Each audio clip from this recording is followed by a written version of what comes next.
Hello students, last lecture में हम लोगों ने स्पेशल मैट्रिसेस को डिस्कस किया था। स्पेशल मैट्रिसेस में मैंने आपको दो टाइप्स ऑलरेडी बता दिए थे। They are symmetric matrix and skew symmetric matrix. आज के लेक्चर में हम सबसे पहले बात करेंगे third type, that is orthogonal matrix. Orthogonal matrix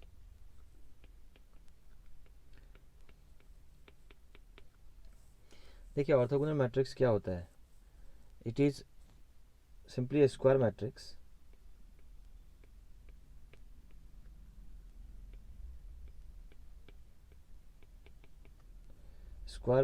such that A into A transpose is equals to I। मतलब कोई भी स्क्वायर मैट्रिक्स जो अपने ट्रांसपोज के साथ मल्टीप्लाई होकर आइडेंटिटी मैट्रिक्स थे, उसको हम ऑर्थोगोनल मैट्रिक्स कहते हैं।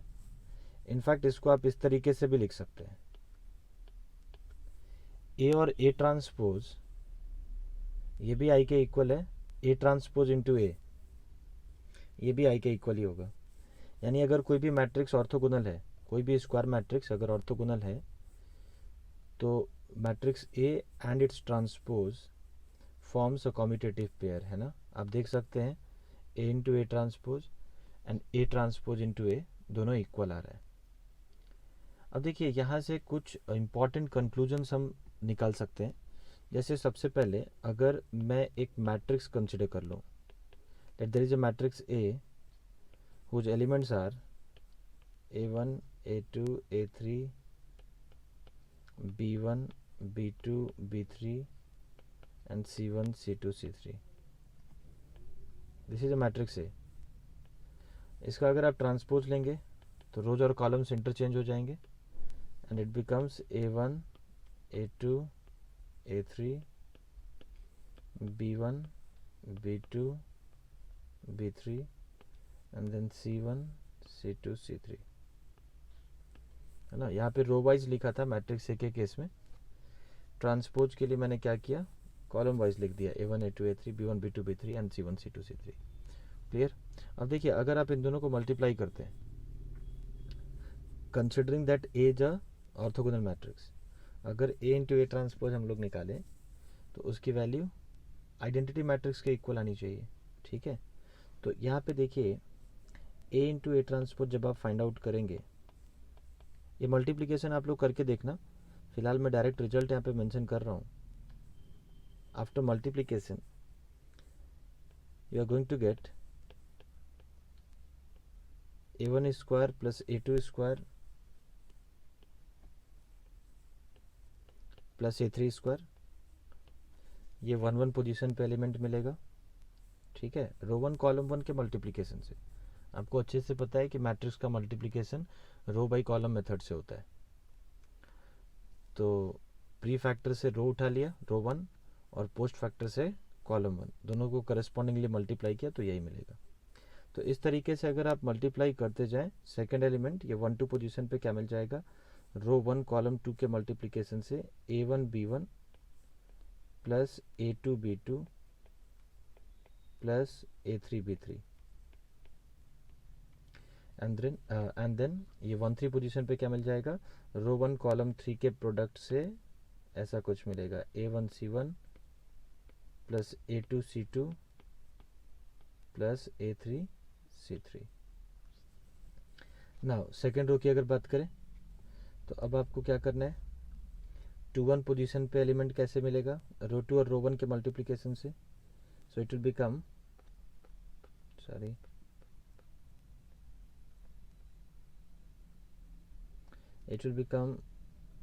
b1 a1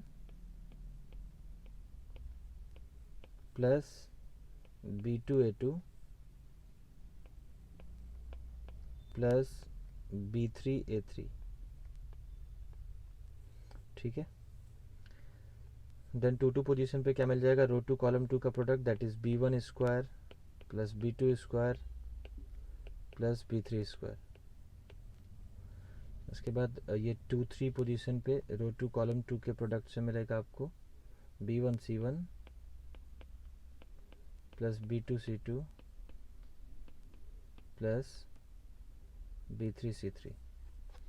उसके बाद आ जाते हैं 3-1 पोजीशन। 3-1 पोजीशन पे क्या मिलेगा आपको, रो 3 कॉलम 1 के प्रोडक्ट से C1A1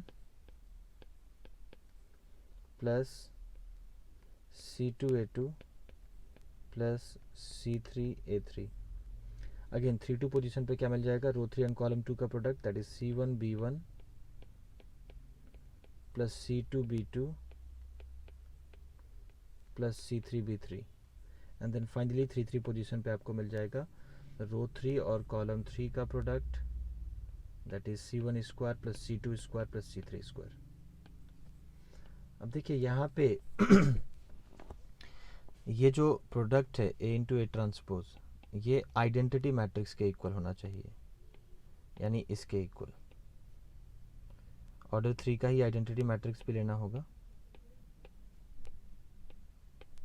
और अब अगर आप इसको करस्पॉन्डिंगली इक्वेट करें, आपको अच्छे से पता है जब दो मैट्रिसेस इक्वल होते हैं उनका ऑर्डर भी इक्वल होता है, सेम होता है, और करस्पॉन्डिंग एलिमेंट्स भी इक्वल होते हैं। तो यहाँ से देखिए आप क्या कंक्लूजन्स लिख सकते हैं।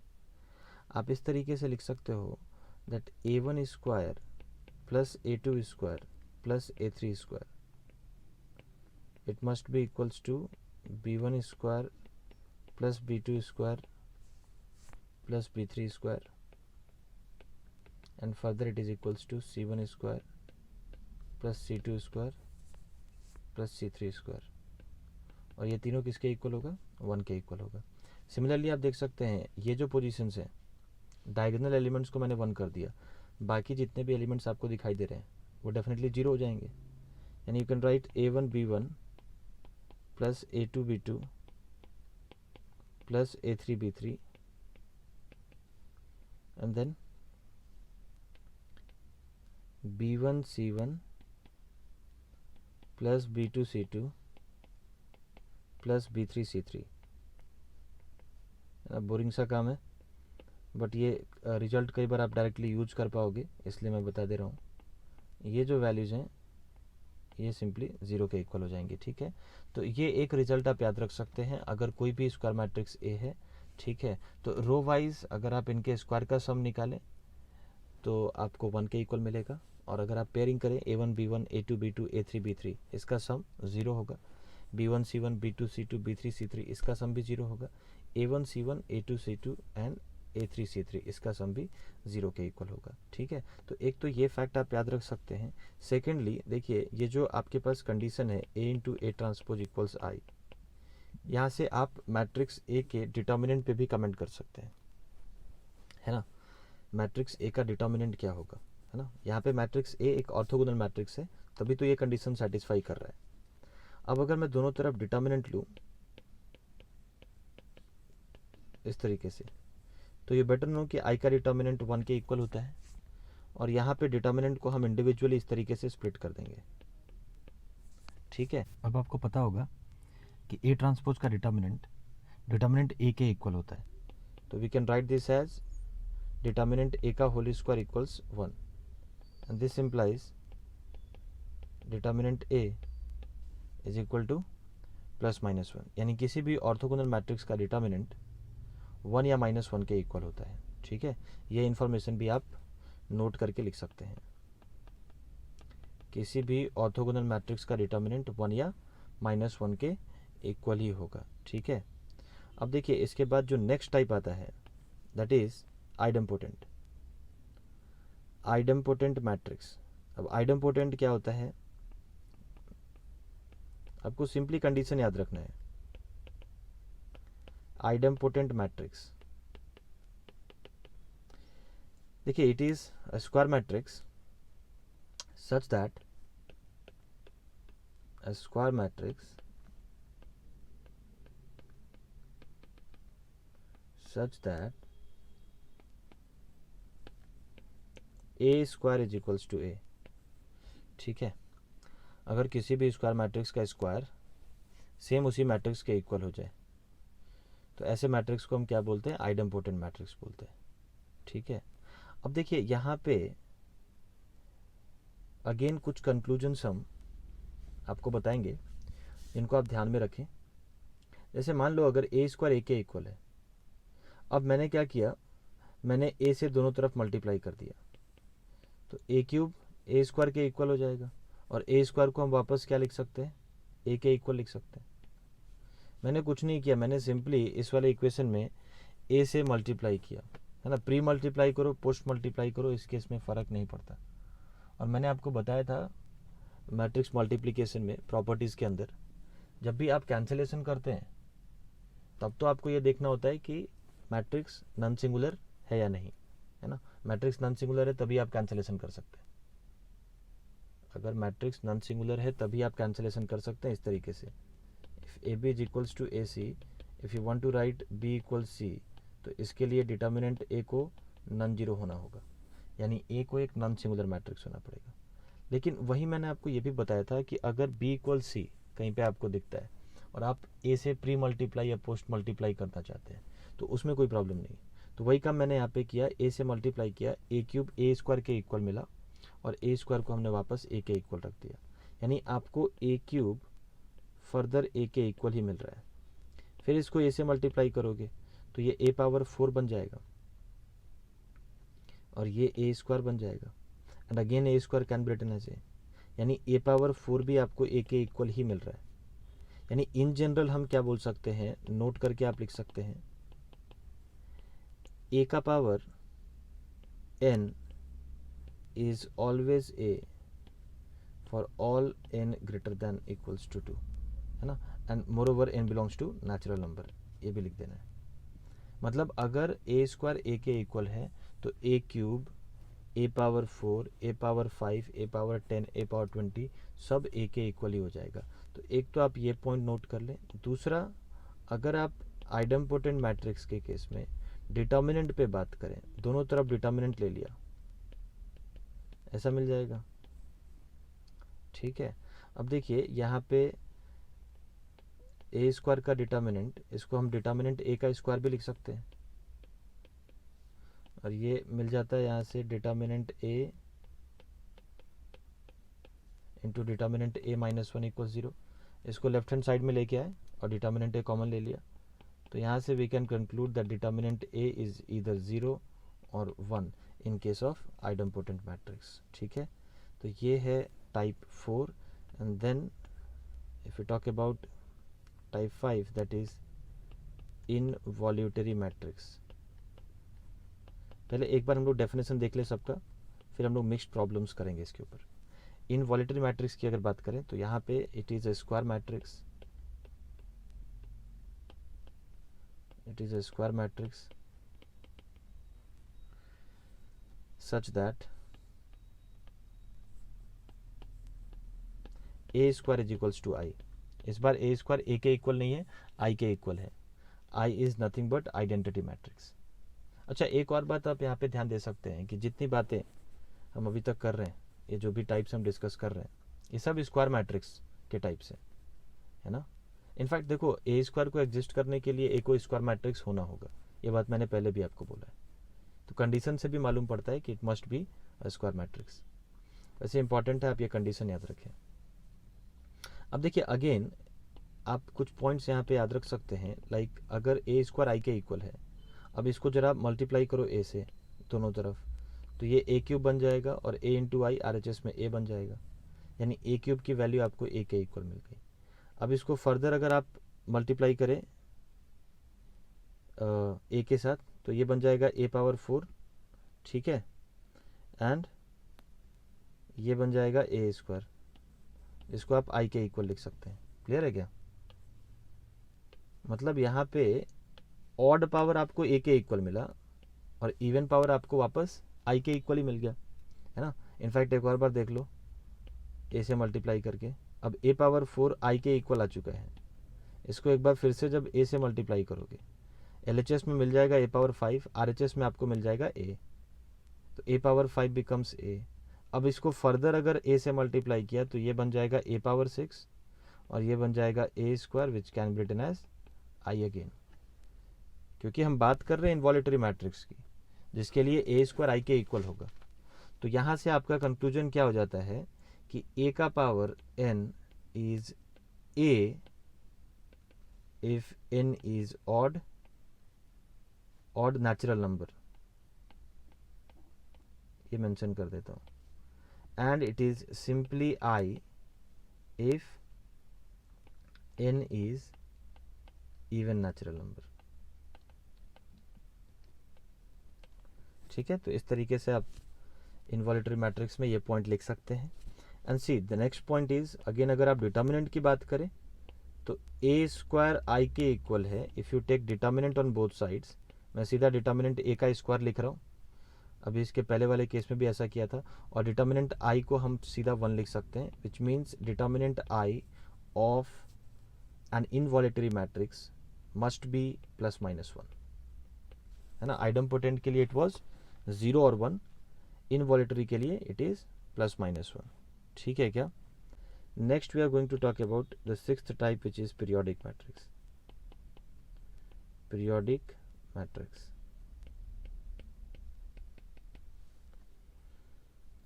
देखिए पीरियोडिक मैट्रिक्स का मतलब क्या है? It is a square matrix, once again a square matrix,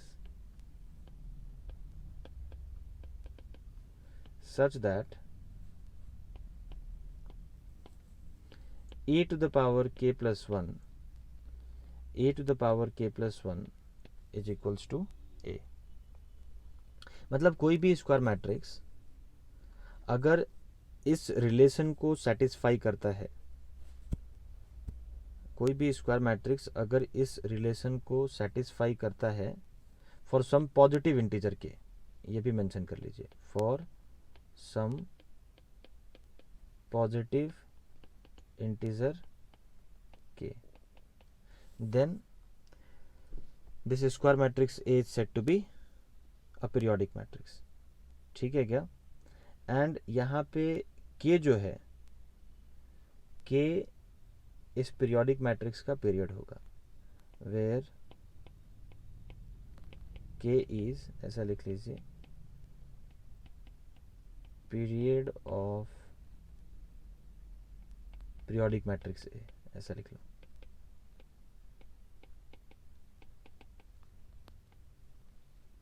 period of periodic matrix A। ठीक है, तो कोई भी स्क्वायर मैट्रिक्स अगर इस कंडीशन को सेटिस्फाई करता है तो इट इज़ पीरियोडिक, है ना, फॉर सम पॉजिटिव इंटीजर के डेफिनेटली एक पॉजिटिव इंटीजर होना चाहिए। तो K इस पीरियोडिक मैट्रिक्स का पीरियड हो जाएगा, और मैट्रिक्स को हमने क्या बोल दिया? Periodic matrix.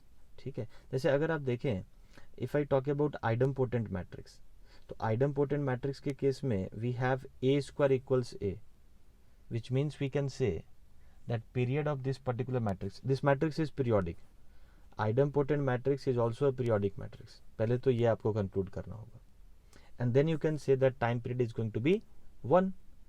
अगर आप इसको कंपेयर करते हैं इसके साथ, a to the power k plus 1 equals a, ये जो कंडीशन था पीरियोडिक मैट्रिक्स के लिए, इसके साथ अगर आप कंपेयर करें तो k की वैल्यू क्या मिल जाएगी? 1। तो यहाँ पे आप चाहे तो नोट करके लिख भी सकते हैं, idempotent matrix is a periodic matrix with period 1। पहला पॉइंट ए लिख लो, idempotent matrix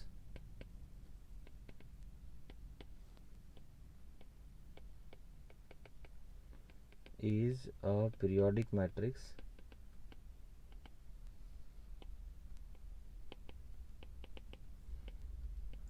with पीरियड 1। अच्छा देखिए, यहाँ पे एक और बात मैं बताना चाहूँगा, K must be the least positive value satisfying the condition. ठीक है ना, ये बात आप हमेशा याद रखिएगा, K जो है वो लीस्ट पॉजिटिव वैल्यू होनी चाहिए। ओके, क्योंकि देखो ऐसा कहने का रीज़न क्या है मैं आपको बता दूँ। जैसे मान लो अगर मैं एक ऐसा मैट्रिक्स लेके चलूँ, A³ is equals to A, तो इस मैट्रिक्स का पीरियड क्या हो जाएगा? ये मैट्रिक्स डेफिनेटली पीरियोडिक मैट्रिक्स होगा, और इसका टाइम पीरियड 2 हो जाएगा, है ना, अगर आप इस कंडीशन के साथ कंपेयर करें। तो अब देखो, अगर आप इसको A से मल्टीप्लाई करते जाए ना, तो ये A⁴ क्या बनेगा? A स्क्वायर बनेगा। A⁵ क्या बनेगा? A³ बनेगा, और A³ को हम वापस क्या लिख सकते हैं? A लिख सकते हैं, यानी A⁵ भी A के इक्वल हो रहा है। तो इट डजंट मीन कि हम इसका पीरियड 4 बोल देंगे, because see this is not the initial condition. हमने स्टार्ट यहाँ से किया था. अगर ए क्यूब ए के इक्वल है तो आपका मैट्रिक्स पीरियोडिक हो चुका है और इसका टाइम पीरियड 2 होगा. अब डेफिनेटली आपको बार बार ऐसे हायर पावर्स मिलेंगे, like a power 5, A power 7, जहाँ पे रिजल्ट आपको वापस ए के इक्वल मिलने वाला है. ठीक है, तो ऐसा नहीं है कि पीरियड चेंज हो जाएगा. Period must be the least positive value satisfying the condition. ठीक है, इसको आप मेंशन जरूर कर लीजिएगा. Period must be the least positive value. चलिए इसको मैं डिलीट कर रहा हूँ. नोट करके जो नेक्स्ट पॉइंट हम लिखेंगे,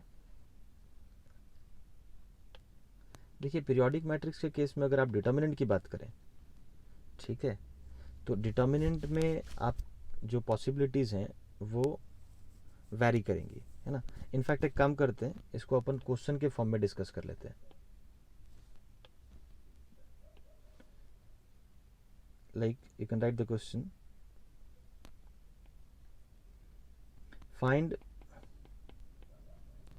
find possible value of determinant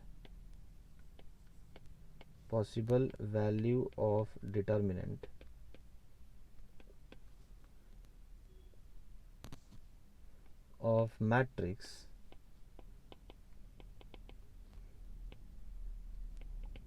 having A period 3 and B having period 2. देखिए अगर आप इस क्वेश्चन को एक बार खुद से भी ट्राई कर सकते हो पॉज करके. अगर मैं फर्स्ट वाले क्वेश्चन की बात करूं, अगर एक पीरियोडिक मैट्रिक्स है जिसका पीरियड है 3, यानी definitely a to the power 4 a के इक्वल होगा, है ना. According to the condition a to the power k plus 1 a के इक्वल होना चाहिए, where k is the period. तो यहाँ पे पीरियड 3 है तो k प्लस 1 4 हो जाएगा, a पावर 4 a के इक्वल हो जाएगा. अब यहाँ पे अगर आप दोनों तरफ डिटर्मिनेंट लेते हैं तो ये हो जाएगा डिटर्मिनेंट a पावर 4 और ये हो जाएगा डिटर्मिनेंट a. इसको इधर लेके आ जाए, डिटर्मिनेंट a कॉमन ले लिया. अब या तो डिटर्मिनेंट a 0 होगा या डिटर्मिनेंट a क्यूब 1 होगा, which implies determinant A must be 1. एक तो ये रिजल्ट आ जाता है. सॉरी, मतलब अगर मैट्रिक्स का टाइम पीरियड 3 के इक्वल है तो उस केस में डिटर्मिनेंट की वैल्यू या तो 0 या तो 1 के इक्वल होगी. लेकिन वहीं जब आप पीरियड को 2 लेंगे, यानी अब ये इस कंडीशन को सेटिस्फाई कर रहा है a क्यूब इक्वल से. ठीक है, अब अगर आप दोनों तरफ डिटर्मिनेंट लें तो इट बिकम्स डिटर्मिनेंट a का क्यूब इक्वल्स डिटर्मिनेंट a. इसको लेफ्ट हैंड साइड में लेके आएंगे, डिटर्मिनेंट a कॉमन लेंगे, ऐसा मिल जाएगा. यहाँ से we can write determinant a is 0 और determinant a is 1, determinant a square is 1. That implies determinant a is plus minus 1.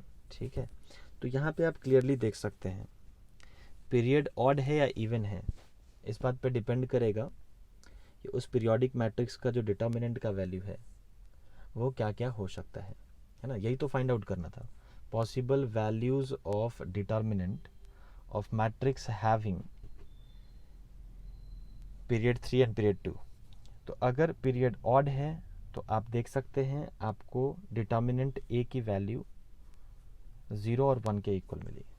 लेकिन वहीं जब पीरियड इवन है तो आपको डिटर्मिनेंट की वैल्यू 0, 1 या -1 ये मिल सकती है. ठीक है, तो इसको एज ए रिजल्ट याद करने की ज़रूरत नहीं है. आपको अगर रिक्वायर्ड होगा तो कितना टाइम लगेगा इसको हम प्रूव कर लेंगे.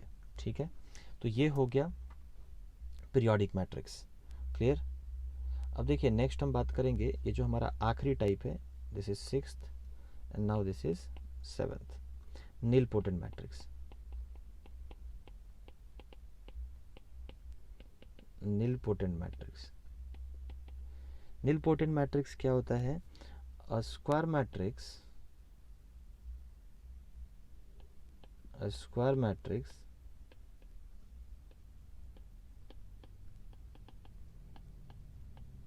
such that a power m is equals to null.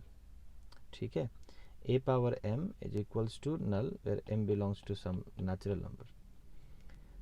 अगर कोई भी स्क्वायर मैट्रिक्स ऐसे किसी कंडीशन को सेटिस्फाई करता है, ठीक है, a का कोई positive power, positive integral power अगर नल मैट्रिक्स के इक्वल हो जाए, तो we can say that square matrix is a nilpotent matrix.